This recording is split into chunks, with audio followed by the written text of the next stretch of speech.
Right there, that's Jason Terry. I'm Matt Weiner.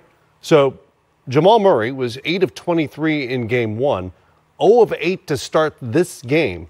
That's 8 of 31. Since then, 8 of 9. He scored 21 of his 24 in the fourth quarter and basically reset this series at 1 apiece. Just a resilient performance, and that's why it's 2 halves, right? You came out, it didn't quite go the way you wanted to, but his teammates picked him up. Gary Harris in the third quarter went off for about 13 points.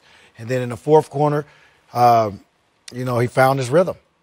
Murray found his rhythm, hit a couple big shots, made a free throw, and then from there it was lights out. 7 straight buckets in the fourth quarter. He carried his team to victory, but also hats off to Paul Millsap, who was a veteran on that team. He answered the bell as well. Yeah, absolutely. Well said. I mean, the bottom line is he struggled throughout the series early on through 6 quarters, I would say. Maybe even 7. Maybe 7, yeah. Maybe 7. And then the fourth quarter, he was just a flamethrower. To Jet's point at the half, just keep going. Be poised, calm down. You're excited. It's your first playoff experience. You're playing against the Spurs, championship caliber team. Relax. And what did Dennis Scott say? Oh, shoot or shoot. Shoot or shoot. So, they do. Shoot.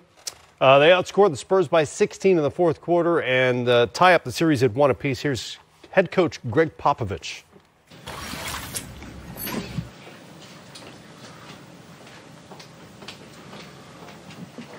Were there breakdowns with Murray defensively in the fourth, or was it just a matter of time with him that he was going to break loose? Well, we gave up 38 points in the fourth quarter. End of story. Tough to win a game on the road in the playoffs if you're going to give up 38 points. And Paul and Jamal had a lot to do with that, obviously. They both hurt us badly, and we didn't have any answers for either one of them. Your thoughts on going back to San Antonio with the split? I mean, that's kind of what most road teams do want to do in the first 2, correct? Sure.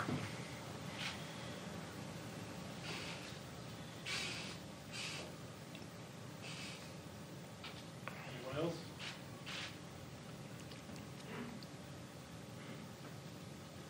Thank you. Crafty move by Greg Popovich, who we're told got to the room before most of the media actually could get there to ask him questions. And so you saw what happened. It was a very brief interaction. I'm going to try that next time I get interviewed. I'm going to get there early, no questions, and get out of there. And then get out of there. Yeah. Well, that's assuming you don't want to answer a bunch of questions. Well, he makes the point about the fourth quarter. They gave up 39, in fact. And it wasn't just Murray. The Nuggets as a team were 14 of 19 from the field. No, they played great. The Joker came alive, had a big game again. It was the first big game. But then Millsap really kept them steady throughout the course of the game to keep them in striking distance. And then their young stars just did what they do, and they took over. Yeah, Gary Harris, you mentioned it, 14 of his 23 in that third quarter. That might have saved the game when it was very close to getting out of hand for Denver. Yeah, there was a double-digit lead. I think they may have been up 13 to 14 points. And Gary Harris was very efficient, 10 for 16 tonight, 22 points. Also, Monty Morris. Coach talked about it before the game. He was the general of the second unit. Well, that second unit was in when they needed to make their run coming back, and he finished with 11 points and 6 assists as well. So just a total team performance, the resiliency of everyone on that Denver Nuggets squad. Now they're in the series. You must win a game to get in the series. Now you go on the road where you know it's going to be tough to play in San Antonio, but at least you're feeling good about yourself, and you know you can beat this team. Absolutely. So how does the series change now? Obviously, Denver has broken through the questions about the inexperience. Some of that will go away now that they've won a game and kind of broken the wrapper on this thing. Yeah, now you ship to San Antonio. It's 1-1. You got a couple games in San Antonio. Popovich is clearly bothered. He'll dissect the tape, as all coaches do. He's one of the best at dissecting a tape and coming up with great adjustments. We've all played against Pop, seen the adjustments he's made on us. They'll be ready for Denver in a different way. And also, offensively, I feel like the Spurs only had 3 guys in double figures. Usually Bellinelli's up there with like 14 or 15 like he was in Game 1. Look to see more guys involved offensively for the Spurs in San Antonio. On the other hand, there was incredible balance by Denver in terms of shots and scoring. Will Barton did not shoot the ball well at all. He was just 1 of 10 on the night. But all 5 starters and Monty Morris, who played the most minutes off the bench, had between 10 and 17 shots. And we talked about Nikola Jokic only taking 9 in the first game despite the triple-double. He was 7 of 15 in this game. And wound up with big numbers, 21, 13, and 8. Did you see a difference in his approach? Well, the shot distribution was huge, and that's what's made this team such a valuable team on the offensive end throughout the regular season. They got away from that in Game 1, but in Game 2, Millsap came out aggressive, but the way they utilized Jokic all over the floor, in transition, in the half court, sometimes in the post. Not a heavy diet in the post because of those double teams. Right. But in pick and roll situations, in the fourth quarter, he and Murray had a heavy dose of two-man game basketball. Boo, something you like to do with D. Will in your Utah days. Yeah. What I love to do with Dirk. Put your two best players in an action, and something good's going to happen. Something else I thought that was awesome tonight. The Spurs do a great job defensively. The Nuggets only had 5 turnovers for the entire game. So right, none in the fourth quarter. None in the fourth. I think that played a huge part in them winning the game as well. Yep, and they got out, Coach Malone talked about pace, which doesn't always just mean running up and down the floor, but playing with pace even in the half court as well. They were a different team in that regard tonight and recorded 21 fast break points. Remember, 0 in Game 1. They're missing the game right there. You think about it. They play fast. They're young. They're athletic. They're exuberant. They have guys that can score at all positions. All 5 guys can put the ball in the hole. They play at a different pace. There's energy in the ball when it gets moved to everybody. Everybody touches the ball. Everybody's an option. And they show that tonight in the second half especially. All right, we'll hear from Mike Malone, hear from the stars of the game, presumably Jamal Murray among them, as we continue with our post-game coverage here. Let's get to the highlight of Game 2 in Denver. Mike Malone still looking for his first postseason win as a head coach. Like that the Spurs brought back a little bit of the old color in those warm-ups. Yeah, I like that. I like that look. DeMar DeRozan wasn't around long in the first quarter. A couple minutes in, out with 2 fouls. Ripped the jersey in frustration. Aldridge inside for the layup. Spurs end the quarter on a 10-4 run, and they led by 4 after 1. And this was all LaMarcus Aldridge, a heavy dose. We know DeMar DeRozan is option 1, but 1B is pretty darn good himself. Second quarter, DeRozan gets to play again, so that's nice. Gets the layup there. And when Jokic missed, DeRozan on the run. Pauses, continues on. Always at his own pace. Definitely gets up the court quick, gets to his sweet spot, has great poise, nice spin move. He was at 11 of 19 off on the night. Mike Malone picked up a technical foul along the way. DeRozan had 21. And Denver responded because of that technical. They go on a 17-4 run. Yeah, they fed off coach's energy. They knew it was a desperation time and moment in the game, and they responded very well. Aldridge with 24 on the night. Spurs up by 10 at halftime. Third quarter. Jakob Poeltl with the block. Bryn Forbes to Derek White, who's been awfully good in this series so far. Denver area native had 17. Spurs still up by 15 points at that point, but the Nuggets come back with a 12-2 run. Gary Harris was huge in that third. Gary Harris, active, opportunistic defense, turns it into offense. Great finish in transition. They wound up finishing the quarter 17-3. Harris had 23 in the game, 14 in that third quarter. To the fourth, and Jamal Murray's time. Again, 0 of 8 from the field at this point, just 3 points as the fourth quarter began. Oh, but the floater drops, and look out. That was the bucket there. That bucket with about 10.5 minutes left in the fourth just gave him confidence, and he continued to attack, continued to be aggressive and assertive, getting downhill on the pick and roll, step back me. And the floodgates are open. More, I know it's the hockey team name, but more like an avalanche than the Nuggets at this point. Murray, 8 of 9 after that 0 of 8 start. Feeling it. Heat check. And in transition, this is when you knew the game was Denver's. 21 in the fourth. He goes for 24. And this young Nugget group has its first playoff win under Mike Malone. 114-105 is the final. Here is the head coach.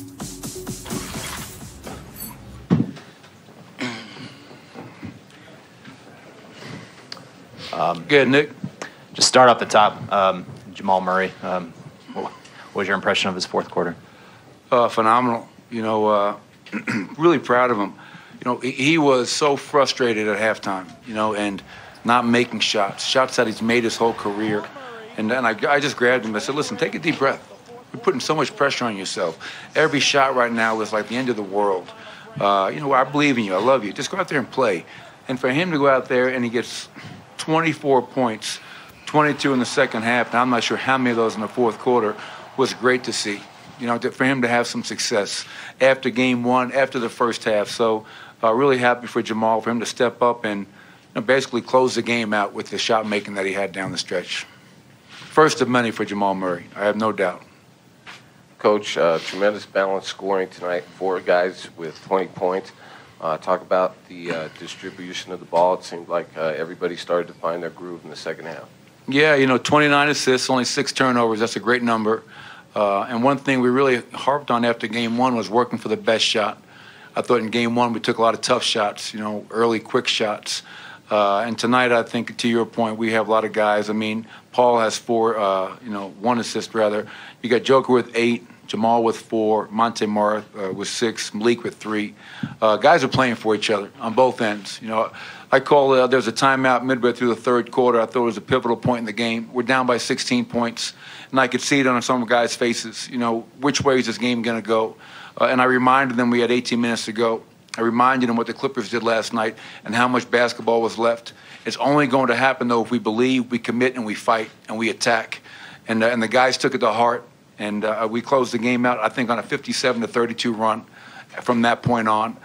So it's a hell of a win. First win for us, and we didn't get too low after game one. We're not going to get too high after game two.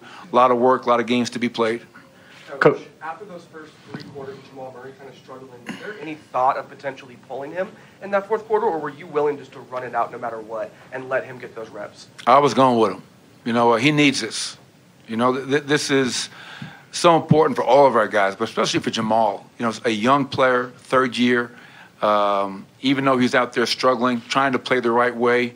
I felt, regardless, I didn't foresee the fourth quarter he was going to have, but I knew in my heart he needed to get these minutes. He needed to be out there. I needed to show him that I believed in him. That's powerful. If I pull him, does Coach really believe in me? Does he have my back? So I had to stay with Jamal, make or miss, because he's our guy, and I care about him. And he came through in a big way, but never once did I think about pulling him from the lineup. Is his ability to compartmentalize for a 22-year-old, is that what stands out and makes him unique? Yeah, but, but he's also human. And having the type of failure that he was having, 6 of 24 the first game, didn't make a shot in the first half. Derek White's playing well.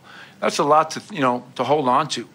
And, that's why I just wanted to, help him get, just breathe, let it out. It's okay. You have to let all that go and think about the next play, the next quarter. And, he went out there and did a great job. He's a mentally tough kid, to your point, Mike, but he's young. I mean, his 3rd year in the NBA, a lot of expectations for that young man. And anything I can do to help alleviate that, I will, because I care about him that much. You talked about the timeout in the third quarter. I want you to go to a different timeout, the one in the second quarter where you got the tech. I don't want you to talk about the tech, but you're down 18. It's about to be 19 at that point. Where are you, and what are you trying to tell your team at that point? I'm trying to tell them I'm ready to fight. At that point in time, I didn't sense that we were fighting. I didn't sense that we were there they took their game to another level, and I didn't think we matched it. And the game was running away from us. And, like last year, we played Portland late, and I got a tech, probably the best tech I've ever gotten. Tonight, I thought I needed to fight for Nikola. I thought he got fouled. They didn't call it. Not just that play, but just for our group. I'm fighting. I'm here. I'm not going anywhere. That's who we have to be. And I thought after that, kids, I thought we responded to that. We cut it right back to 10 points. And going in at the half, we're down 10. Hadn't played great basketball. But the fact that we were still in the game, a point differential that was, something that we could definitely surmount a comeback. And we did. But that's all I was thinking about. I got to show these guys I'm here with them. I'm in the foxhole with them. If you don't fight there, this is my opinion, you're done if you don't fight there. Yeah, I think you're probably right, because at that point in time, I looked up. It's 12-2, 15-2 to start the quarter, and the game is quickly going away. They're in a comfort zone. We're a little nervous and shook. We got a lot of young guys. And, whether it's right or wrong, a lot of the guys, they look to me. After a good play, after a bad play, they're going to look to me. So I wanted them to look at me and say, okay, you know what? Coach is with us. He's fighting. We got to start fighting for ourselves. And we did that, and we did it in the second half as well. It's a hell of a come-from-behind victory. Our fans have been great the whole year. I really felt bad when they started booing Will Barton. That's not going to help him make a shot. I understand the emotions of a game, and again, our fans have been awesome this whole year. But, support our guys. When they're going through a tough time, they could use some love. We've talked a lot in the last couple of days about Gary Harris, and he's always really even keel with us. But there had to have been times throughout this year that the frustration had to have been there. What does it say about the way that he's been able to deal with that and the way that he has to set himself up to now be playing his best basketball of the year when you guys need it most? Yeah, I think it speaks to his maturity, his mental toughness, his resiliency. Gary's background, football player, All-American. He's a tough kid. And then the mental aspect of it, too, is so important. What a tough year. Expectations for him, for our team. He's in the lineup. He's out of the lineup. He's got an injury. He comes back. He gets injured again. That's really frustrating, and it doesn't allow you to get into a consistent rhythm. That's why I thought the end of the regular season, forget the wins and losses, just allowing Gary to find that rhythm and get that confidence coming into this series was so important. And now he's playing like the Gary Harris that we always expect him to play, attacking, making big shots, cutting without the ball, Nicola finding him, and then playing great defense. I'm so happy for Gary. This is the first playoffs for a lot of our guys, but Gary in 2 games looks like he's a playoff vet, and I'm not surprised. We saw Gary grab at his groin. I know you're not a doctor. I'm sure you haven't got a time to talk to him yet, but do you have any sort of initial understanding of how he's doing or what he's going through? Yeah, I actually don't think it was his groin. I think it was a little, most of us in here know. I think it was more in the family jewels. Coach, hold on, Matt. Last one, Matt. Coach, following up a little bit on Gary and also Paul, Jamal helps you with the comeback. He helps you there, but you've got to be able to score enough points. You were 9 of 30 at one point. Is there also a sense kind of that you guys are figuring out some actions that are working against the Spurs with Gary and the DHO with Jokic and Paul working in the post? Are you starting to get settled in and find some offense finally? Yeah, I think, the game is all about matchups. And, it's a chess match. They start big, we start big. They go small. Sometimes we're still big. Can our bigs guard Rudy Gay? But we also feel that when we have Paul Millsap in the game, they're going to have a hard time when they're small guarding Paul. And so whether it's Bertans, whether it's Rudy Gay, I think, Paul was able to go down there 7 of 10 from the field, 20 points, and, 7 rebounds. He had a fantastic game. And he was a guy that we played through for a while, especially with Nicola not in the game. And then Gary Harris, to your point, whether it's dribble handoffs, whether it's late game, 2-man game between he and Nicola, they play off of each other so well. And the guy that we haven't spoke about, I thought Malik Beasley was big tonight. I mean, it's so rewarding when you can look out there. And I remember one time I laughed to myself. I'm talking to Monte Morris, Malik Beasley, and Jamal Murray, who are all in the game. And I'm saying, holy shit, we're in the playoffs, and we're doing this with young kids who are not afraid, who are all in, fully invested. And that even makes it more special. But to your point, yes, Gary Harris has his rhythm going. We're finding him in his comfort zones in the places where he's most comfortable. And Paul's a guy that, depending on the matchup, can play outside and play inside. So, like I said earlier, though, we're getting on that plane tomorrow. We know that's going to be – we haven't won in San Antonio in a long, long time. So hopefully we can break that streak and try to get another one down there. Thanks, everyone. Spurs will be bringing DeRozan in here. Appreciate it, everybody. A breakout night for Jamal Murray, and the Denver Nuggets have broken through to tie up their series with the Spurs at 1 apiece. Our post-game coverage continues with Murray next. NBA Game Time is brought to you by Kia, official automotive partner of the NBA. Visit NBA Game Time is brought to you by Kia, official automotive partner of the NBA. Visit kia.com to learn more. 31 points tonight for DeMar DeRozan, led all scores, but not enough as the Spurs fall to Denver in a series now tied at 1. Break down the last few minutes and what do you think went wrong there and how Denver came back? We made a few mistakes offensively, whether it was turnover, didn't execute, didn't get a good look. They came down with a lot of momentum. Murray got extremely hot, made some big buckets down the stretch.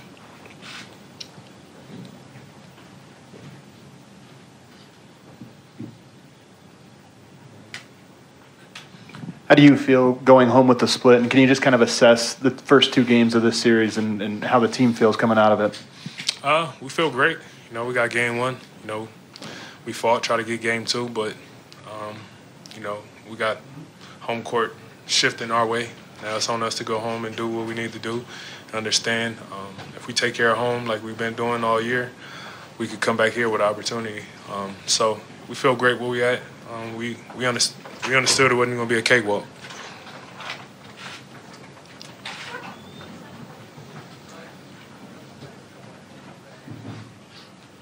Mar, you guys held Jamal in check for about 7 quarters. What did you see kind of got him going in that fourth quarter? He was aggressive. You know, he was aggressive. He was coming off looking to shoot, looking to score. And he had some key shots that we couldn't, you know, if we got a couple of them stops, you know, we would have had it under control. But, you know, you got to give him credit. We got to do a better job and not just rely on Derek to try to, you know, make every shot tough for him. So after the 2 games, they sort of get in a rhythm of the playoff games. What type of adjustments do you anticipate to do when you come back home? Pretty sure we're going to watch a lot of film tomorrow. See where our key mistakes were. Clean up on those, defensively and offensively. So tomorrow will be a day to understand what we need to do come Thursday. Anybody else? Thank you, folks. DeMar DeRozan there. Game 3 happens Thursday in San Antonio, where the Nuggets have lost 13 games in a row. In fact, they haven't won there since March of 2012. Derek White on the Spurs loss tonight. He spoke with our 3D Dennis Scott. The Nuggets will come out with some fight. What happened in that fourth quarter when they got their run going? Yeah, they kind of blitzed us there in the fourth. Murray got going. They were just getting what they want, so we just got to make some adjustments here going to game 3. How did you get away from 3 quarters of pretty much y'all were getting to the basket, getting open shots, and then their defense kicked in and took you out of your game? Yeah, I mean, we just got to continue to move it, try to find the best look each time down. But we'll make the right adjustments coming here. Did he just keep going? Or you guys are playing the same defense? Law of averages, and you guys. Yeah, I mean, Murray can get as high as anybody in the league. And he just got it going. He started seeing a big basket. So we're just going to take a look at it, see what we can do, and try to make the right adjustments. As a point guard kind of starting your first playoff series, have you noticed like an uptick in the intensity, in the preparation, and like everything you need to know going into a playoff series as opposed to the regular season? Definitely. I mean, we're just focusing on one team, so everything just increases. I mean, I kind of saw it last year, but it's definitely just an increase, and you just got to increase your focus level. When you look at film personally, are you looking at what Denver might do to you and how you might counter that personally? Yeah, just looking at everything, find ways to help the team win, so whatever it might take.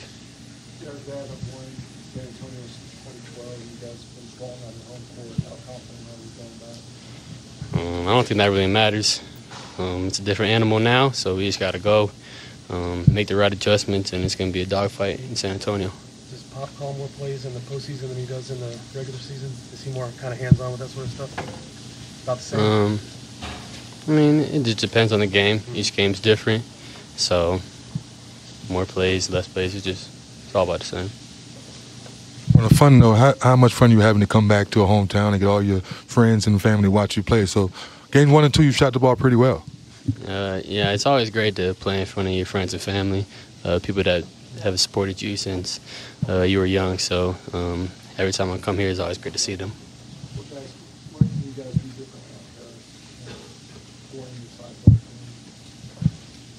I mean, I think we gave them a couple of easy ones. We got to try to limit those. Just make it tough on them. The easy ones really got them going, though.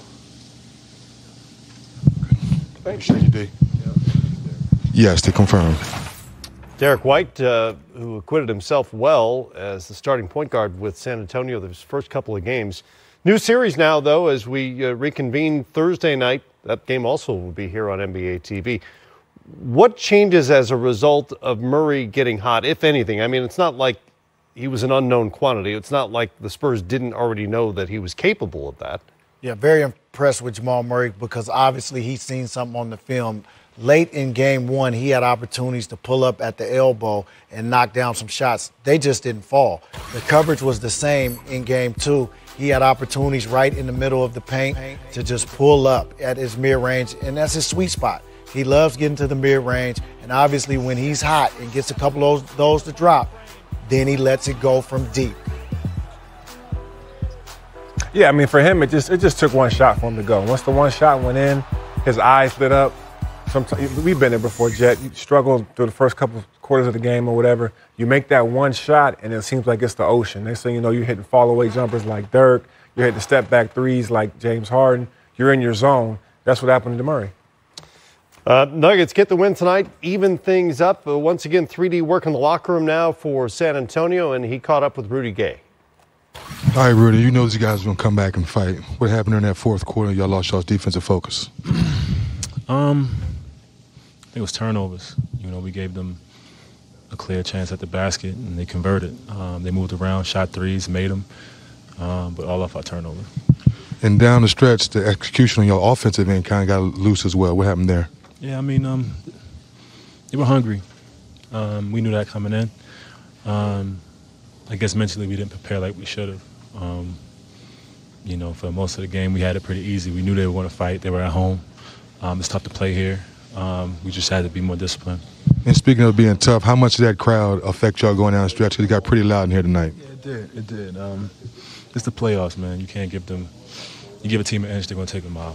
And they did today, and they converted, and they made some tough shots, man. Speaking of those tough shots, you knew Jamal Murray was going to find a hot hand eventually. When he got hot, was there any way of trying to get the ball back out of his hands?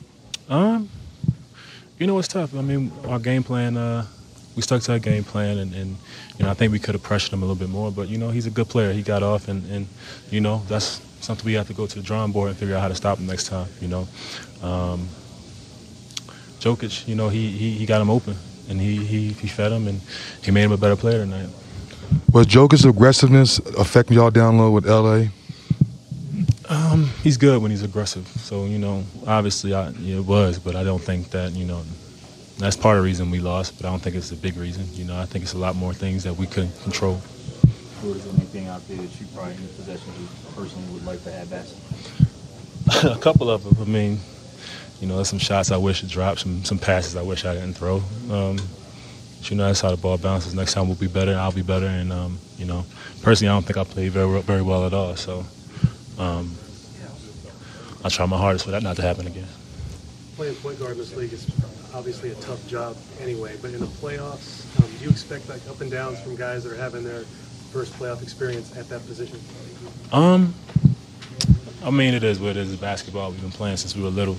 I think just mentally it's a little different, and it doesn't take long for, you know, our guys to get that down pat. You know, everybody here wants to win, and you'll do whatever you know you have to do to get that win. So, you know, experience. Yeah, I mean, like you could say, yeah, it's better when you have people with a bunch of experience, but we are competitors out here. So, you know, I expect everybody to pick it up. Is that very similar to the way Derek White has played first time being in big minutes, played well in both games 1 and 2? Yeah. I mean, he's a competitor. He's great. And we expect him to do a lot for us. He plays a lot of minutes, and, you know, he's a contributor to our team. So, you know, we don't expect anything less from him.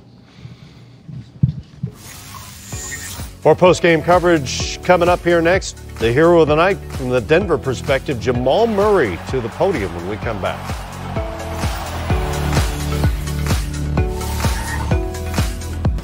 Time for Zero Quit, fueled by Gatorade Zero. And it's a good thing for the Nuggets that Jamal Murray had no quit in him after an 0-of-8 start. He knocked down 8 of his last 9 shots, scored 21 of his 24 in the fourth quarter.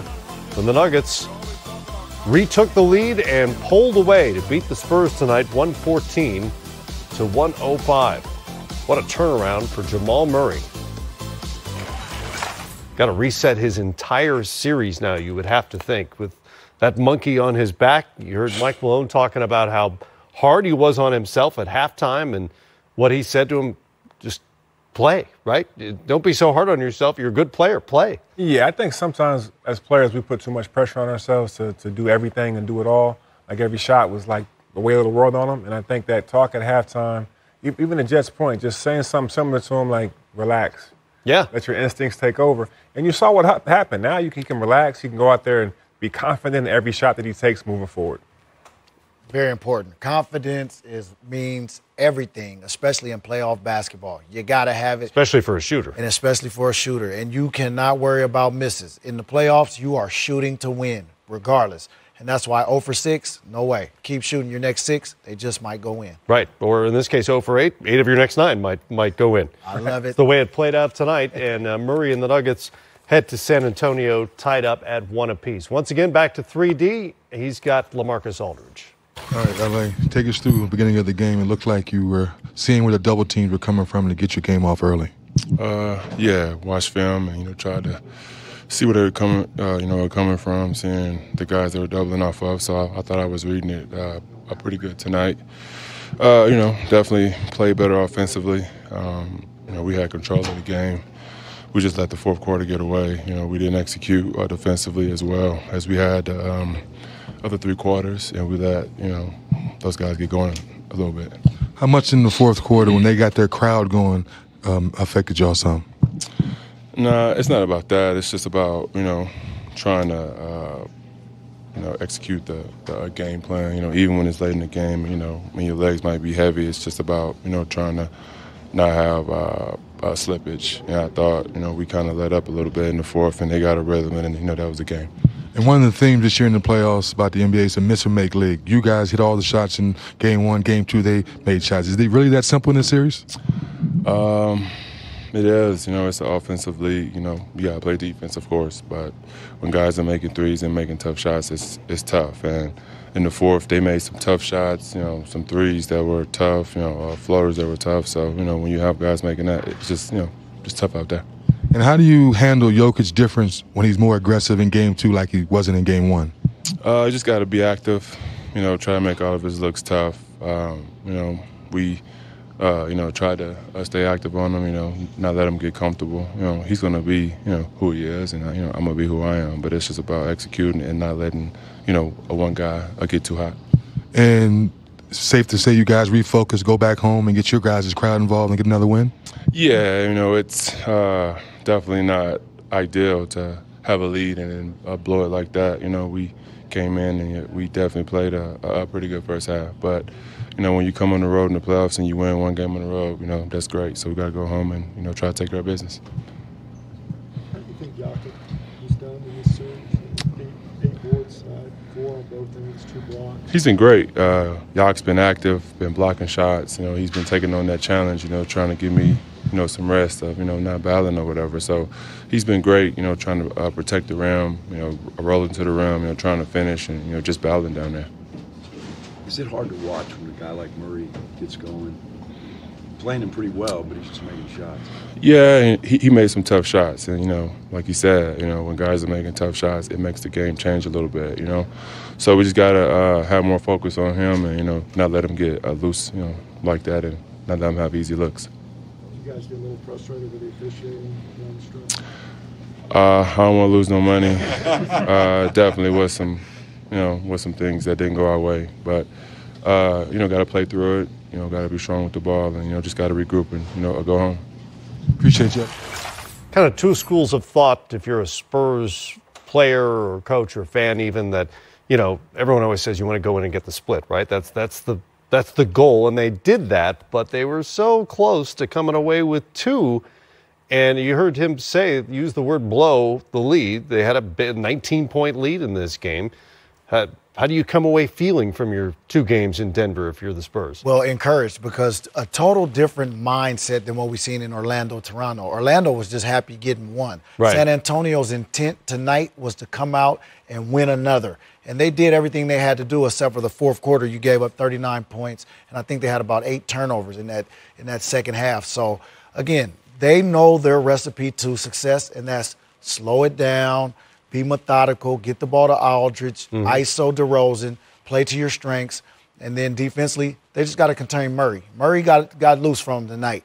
And I think if they can contain him in San Antonio, then they're in a great position. They only turned it over 10 times all night. 4 of those, though, were in the fourth quarter, and they didn't turn over Denver at all in the fourth quarter. Right. Denver did a great job. And just be honest, Murray got cooking, man. He was hot. He got it. Nobody, kind of one of those nights. Yeah, nobody could have accounted for that. Except for that, I feel like it was a one-possession game, two-possession game at the end of the third quarter, and then Murray just started cooking at the end of that fourth quarter. They blew him out at the very end. But if I'm San Antonio, there's a little sour, not too sour, but a little sour taste in your mouth because you feel like you could have went up 2-0. Yes. But they have the experience. They've been there before. They've been 1-1 going home. They are going home for more games at their place to go up and take a better lead on the series. So they're still sitting in a good position because if they could do a little better job on Murray, do a better job on the rest of those guys defensively, they'll have a chance to win Game 3. Still waiting on Jamal Murray. He's headed to the podium, we are told, sooner or later, and we'll bring him to you the moment he arrives. Big night for the Blue Arrow. 21 of his 24 in the fourth as Denver ties up the series.